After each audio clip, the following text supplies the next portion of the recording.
देखिए, शिवहर लोकसभा क्षेत्र में चुनाव को लेकर कल चुनाव प्रचार का अंतिम दिन है और आज बिहार के पूर्व डिप्टी सीएम तारकिशोर प्रसाद जी रीगा पहुंचे थे। लगातार पूरे बिहार में दौरा कर रहे हैं। सर, क्या कहेंगे चुनावी सरगर्मी को लेकर? के निश्चित रूप से पूरे बिहार में हमने जो जनसभाएं की, जो लोगों से मिले, सबों ने एक बार ठाना है कि नरेंद्र मोदी जी को प्रधानमंत्री बनाना है।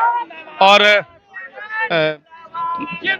मुझे लगता है कि नरेंद्र मोदी जी आज देश की जरूरत है और आने वाले दिनों में देश एक विकसित राष्ट्र की ओर उनके नेतृत्व में बेहतर ढंग से बढ़ेगा।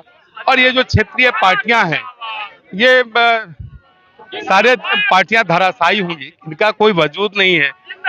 राष्ट्रीय जनता दल जो एक सीट नहीं जीत पाया, वो राष्ट्रीय घोषणा पत्र जारी करता है। और भी जो अलग अलग क्षेत्रीय दल के नेता हैं, सभी राज्यों में एक दूसरे के खिलाफ वो चुनाव भी लड़ रहे हैं। इसलिए जो सारी परिस्थितियां हैं, वो नरेंद्र मोदी जी देश के तीसरी बार प्रधानमंत्री बनेंगे। और क्योंकि देश मजबूत भी हुआ है और राष्ट्रीय और अंतर्राष्ट्रीय क्षितिज पर देश ने एक नया आयाम कायम किया। शिवहर को लेकर क्या कहेंगे? शिवहर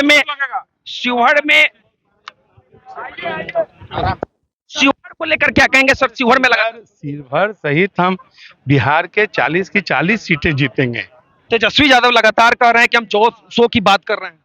अरे तेजस्वी यादव तो पिछले ही बार उनकी पूरी पार्टी चुनाव लड़ी थी, एक भी सीट वो नहीं जीत पाए। वो अब 2005 के पहले के बिहार को लोगों ने देखा है, इसलिए बिहार के लोग ऐसी कोई गलती नहीं करेंगे जो तेजस्वी यादव या उनकी पार्टी के उम्मीदवार जीतकर पार्लियामेंट जाएं। और पार्लियामेंट जाकर क्या करेंगे? यहाँ तो डबल इंजन की सरकार है। यशस्वी मुख्यमंत्री नीतीश कुमार जी के नेतृत्व में आज बिहार तेजी से आगे बढ़ रहा है।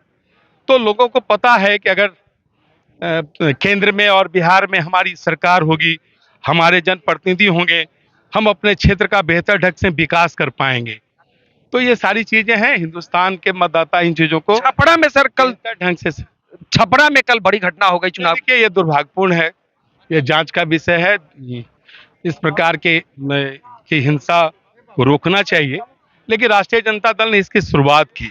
विभिन्न बूथों पर अनावश्यक उनके उम्मीदवार जाकर जिस प्रकार से एक असमंजस की स्थिति पैदा की है, ये दुर्भाग्यपूर्ण है।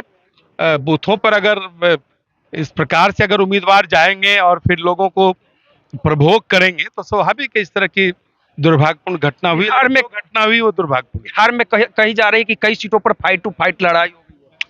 नहीं, देखिए चुनाव है तो फिर हमारे प्रतिद्वंदी भी होंगे ना, लेकिन यह बहुत स्पष्ट है कि मोदी जी को तीसरी बार प्रधानमंत्री बनना है। ये आप भी कहेंगे, क्या आप नहीं कहेंगे कि मोदी जी तीसरी बार प्रधानमंत्री नहीं बनने जा रहे हैं? तो बनेंगे तो फिर जब हमारे मेंबर ऑफ पार्लियामेंट इलेक्ट होंगे तभी होंगे।